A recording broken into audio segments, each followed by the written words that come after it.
She thought she was someone because she worked for a rich family. Man, life can be so unfair.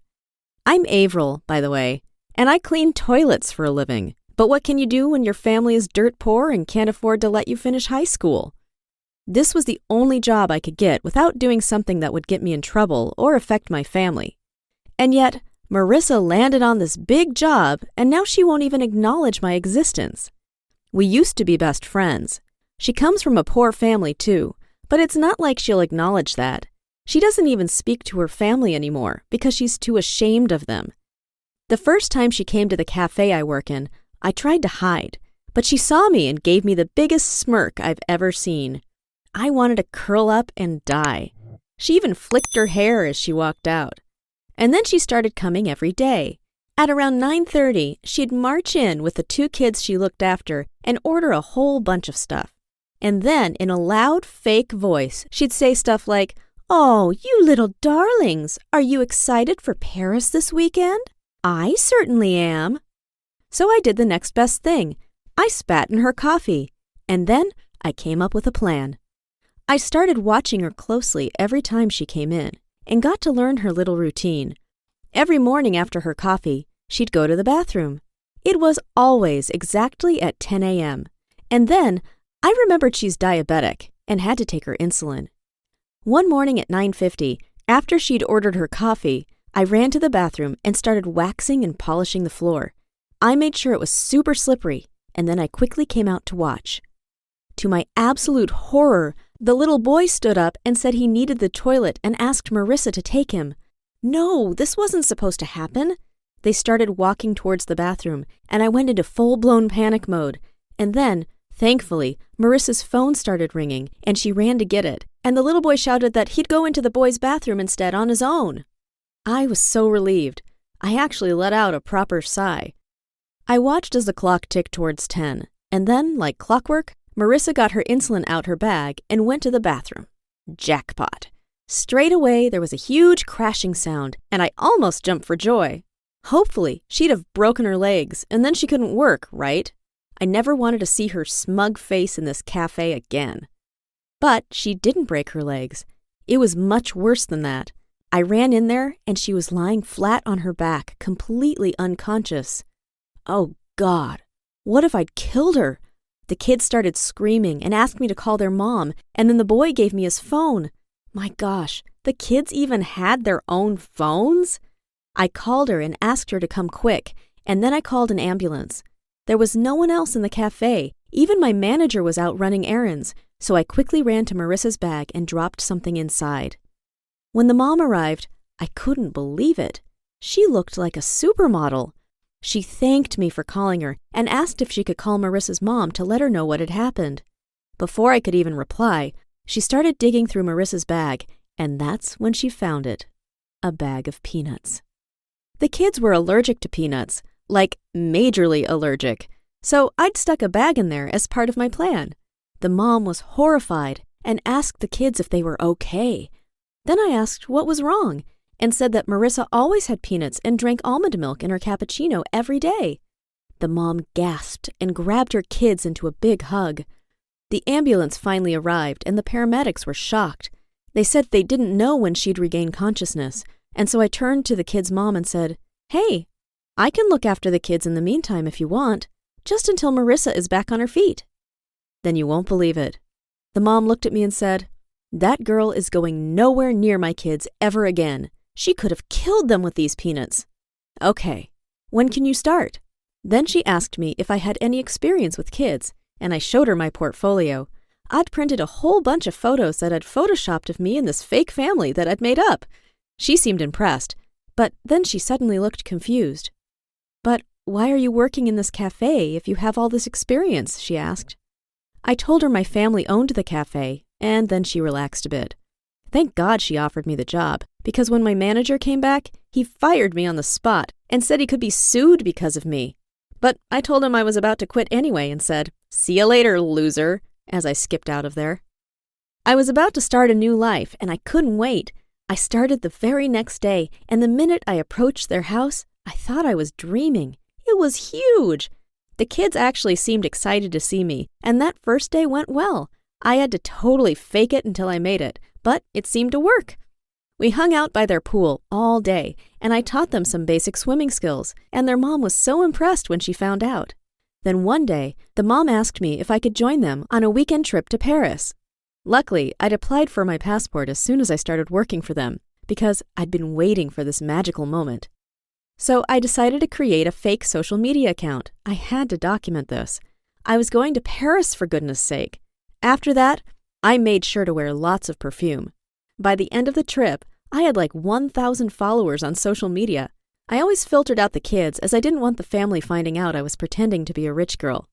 And then I felt like I'd won the lottery. When we got back from the trip, the mom asked me if I'd like to move in with them. I honestly almost hugged her. I asked if her husband would be okay with that, and she said, "Oh, he's always working, so he won't even notice." True, I thought. I'd never even met him. Anyway, when I moved in, I brought 3 suitcases. 2 were filled with old newspapers and stuff I'd found on the street. I didn't want them thinking I only had 1 suitcase of stuff. And my room was amazing.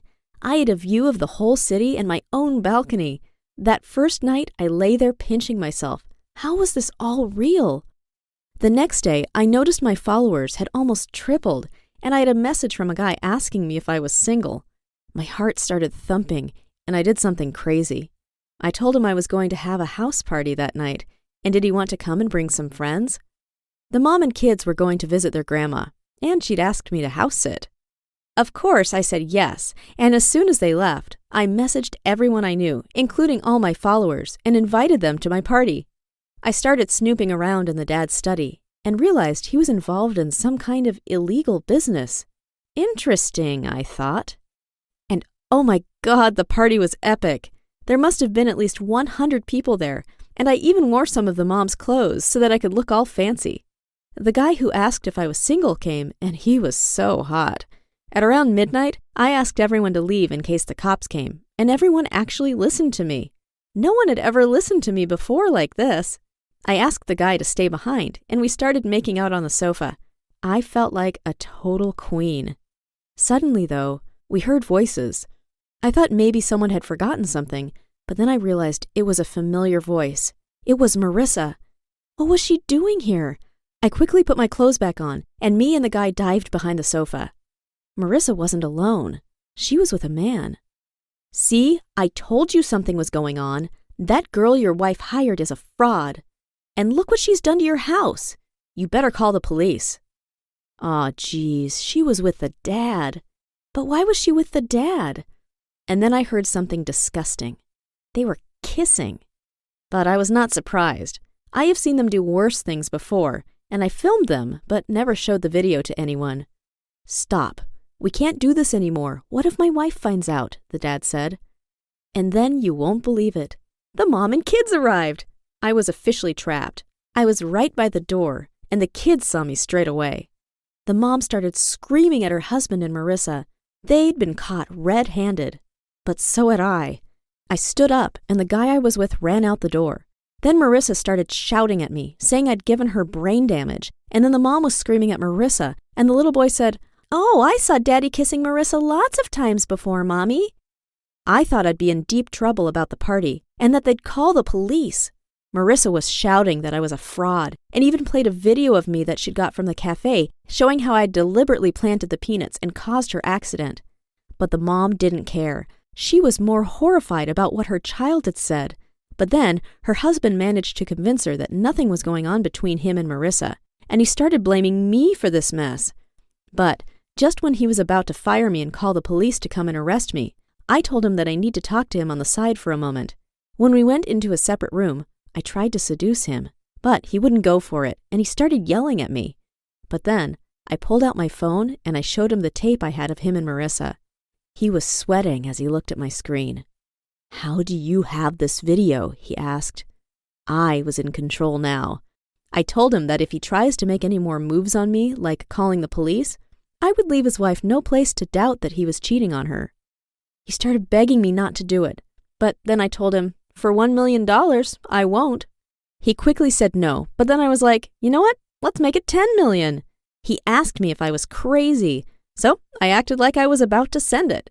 He realized that he can't refuse, and I left the house without getting punished for what I did, and knowing that $10 million will be waiting in my bank account tomorrow. I guess my message from this story would be that you shouldn't trust anyone. Just because they look or sound innocent doesn't mean they don't have a dark side.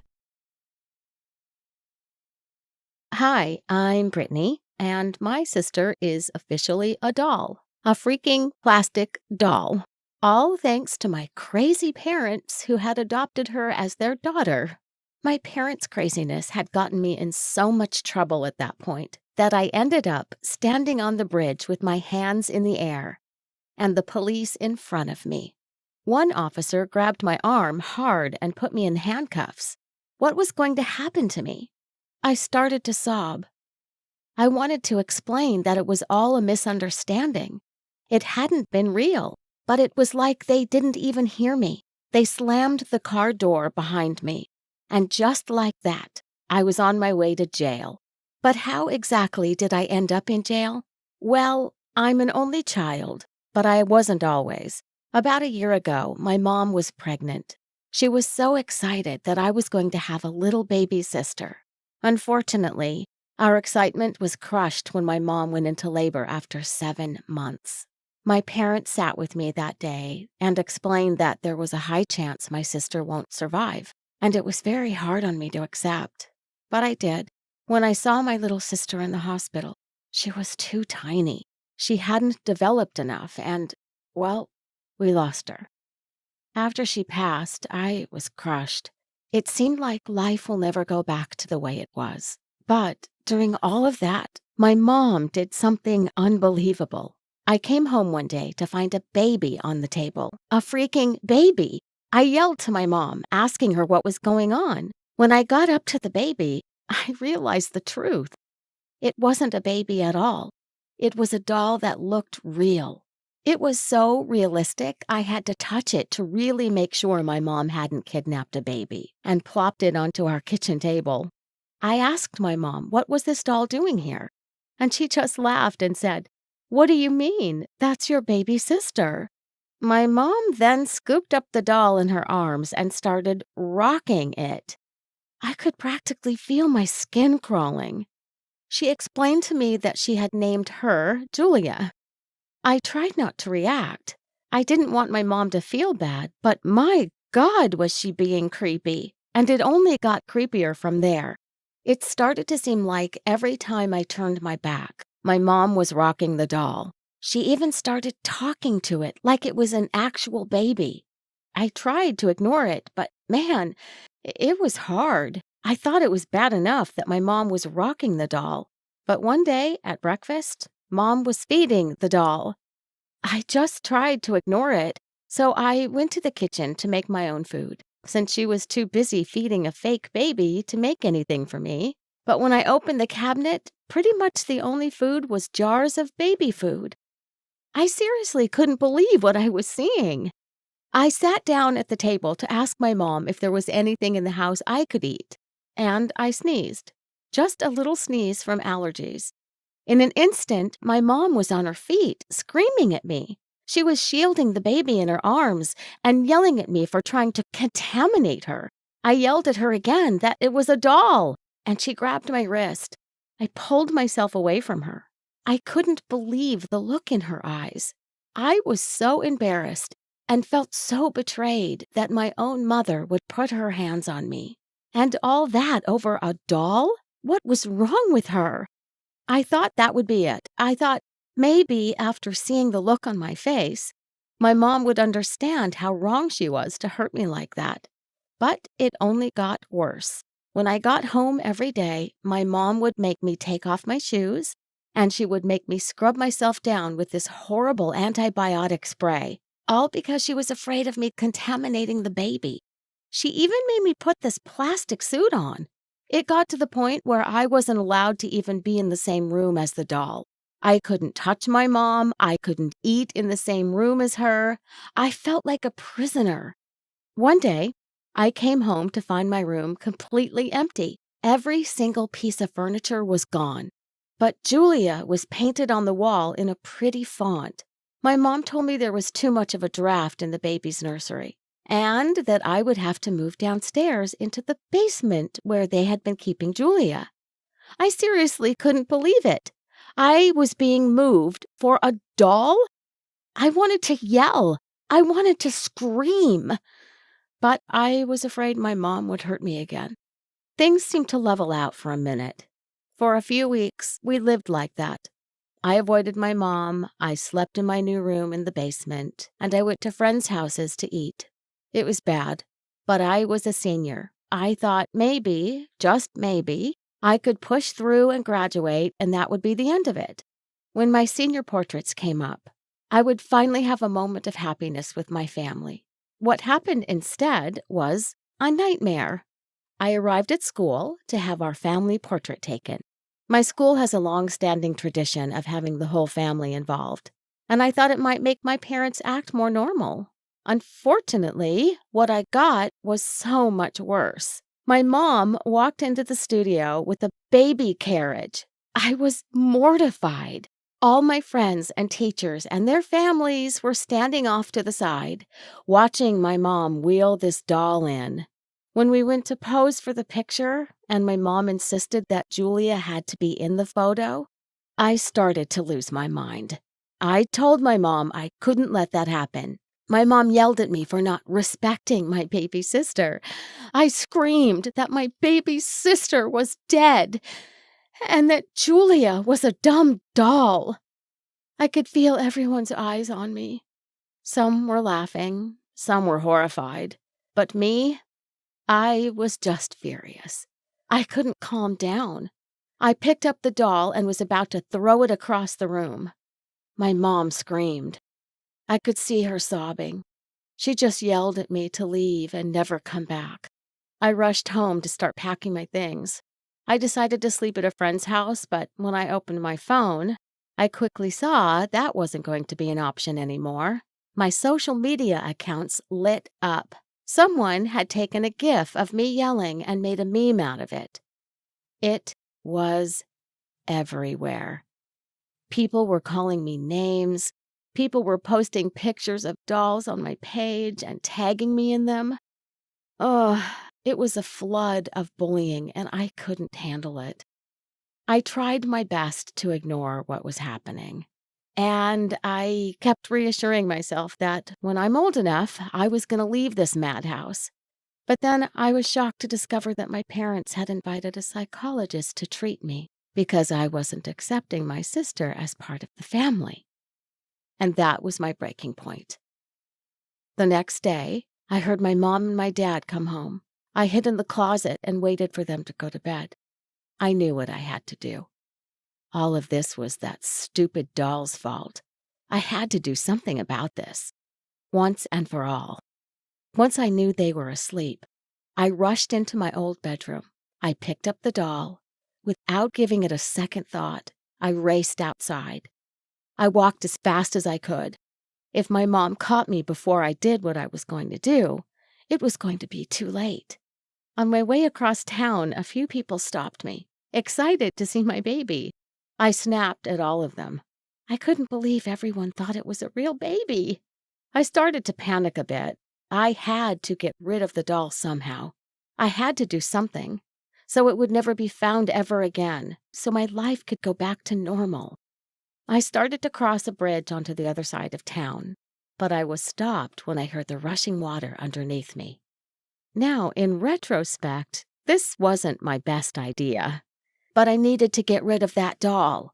All I could think about was that people would finally stop making fun of me. Maybe my mom would actually pay attention to me now. I started to walk over the bridge, ready to drop it. But my heart pounded when 4 police cars whipped directly in front of me. I stumbled back, totally terrified. Their sirens were deafening. One of the cops ordered me to drop to the ground. I did what he said, and I felt the handcuffs clamp around my wrists an instant later. Who did they think I was? What the heck was happening? I was asked over and over what was going on with the tears in my eyes. I started to panic. Was my life about to be over? Someone kept yelling at me, asking where the baby was. Then it hit me. They didn't know it was a doll. I tried to explain myself. I tried to tell them it was just a doll, but they wouldn't listen to me. It didn't help that I could barely get a word out. The police officer put me in the back of the car and took the doll from me. I was sobbing, scared out of my mind. I was really about to go to jail. When we arrived, I was thrown into a holding cell for questioning. Everything was dark. The school thought I was a freak. My mom was a freak. And I was sitting in jail. I never thought my life could get so messed up so quickly. After a few hours, someone came to the questioning room and sat with me. He was a social worker. He started showing me one picture after the other of my parents' wall and kept asking, what did I see? I saw a doll every single time. What did he want from me? But then, two giant men came and took me against my will. When I woke up, my legs and my arms were tied to a hospital bed. I was put in a psych ward. I stayed there for a month before my parents came to see me for the first time. How dare they? I was about to attack them when, oh my God, was this the doll? I remained calm as the mother got closer. And when I looked at the doll, I was shocked to see that it was a real life baby. A real live baby. Did they kidnap a real baby now? My mother told me that when Julia was born, we almost lost her, and I accepted her death too soon. But Julia survived, and I was in denial, even delusional. I was suffering the same symptoms of schizophrenia my grandfather had before he died. For the first time, it started to make sense. It was me. Something was wrong with me. I started to remember flashbacks of Mom not allowing me to get too close to the baby, how my parents moved my stuff to a separate room, and my relatives' stares when I said my sister was a doll. I then hugged my mom and cried. As for right now, I'm a whole new person. I take my meds on time, and I keep my mental health stable.